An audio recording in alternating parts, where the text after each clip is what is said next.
है कि नील को पहली बार पता चलने वाला है कि जो सई है और उसकी मॉम कौन है, वो उससे मिलने वाला है। क्योंकि जो सई है, नील उसके स्कूल में गया है और वहाँ पर एक तरह से एनुअल डे टाइप का होता है ना, उस तरह का एक छोटा सा सेलिब्रेशन हो रहा है। सभी पेरेंट्स आए हैं, बच्चे बहुत ज़्यादा खुश हैं। छोटे छोटे से स्पोर्ट के टीम बनाई गई है, उसमें मॉम डैड या फिर बच्चे भी हिस्सा ले सकते हैं।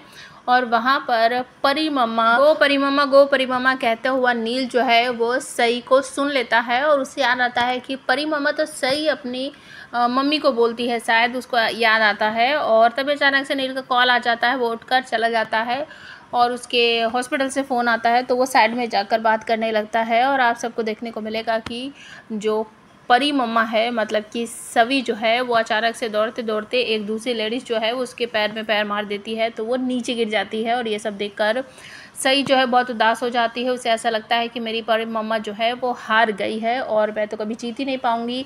और बच्चे जो हैं साथ में खड़े हुए एक दूसरे को कह रहे हैं कि देखना मेरी मम्मा ही जीतेगी, मेरी मम्मा ही जीतेगी। और आप सबको ये भी देखने को मिलेगा कि सई जो है वो बहुत ज़्यादा उदास हो जाती है क्योंकि उसकी परी मम्मा नीचे गिर गई हैं। तो कुछ प्रोमो इस तरीके से दिखाया जा रहा है कि नील बैठा हुआ है, सई के साथ उसे समझा रहा है। लेकिन तभी वहाँ पर सवी आ जाती है और कहती है कि बस बहुत हो गया डॉक्टर नील, आपको मेरी बेटी सई से मिलने की कोई ज़रूरत नहीं है। लेकिन इससे पहले नील सई से कह रहा था कि बेटा आपको चिंता करने की ज़रूरत नहीं है, आपके पापा नहीं तो क्या हुआ, आपके पूकी अंकल तो हैं।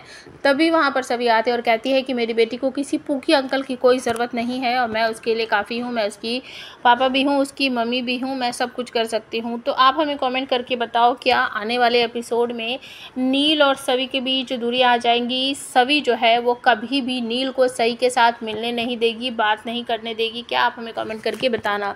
दूसरी तरफ आपको देखने को मिलेगा कि रिद्धि जो है उसका किडनैप तो कर लिया गया है, लेकिन जिस इंसान ने उसका किडनैप करवाया है वो श्रीचंद है। और श्रीचंद का जो सौतेला बेटा है वो बिहेवियर का बहुत अच्छा है, हालांकि वो पक्का एक नंबर का गुंडा है, लेकिन वो इस बात पर भी सच्चाई की तरह डिगा हुआ है कि हमने किसी को किडनैप किया है तो कोई भी उस लड़की को या कोई भी हो उसके साथ बदतमीजी नहीं कर सकता और उसको हाथ तो लगा ही नहीं सकता।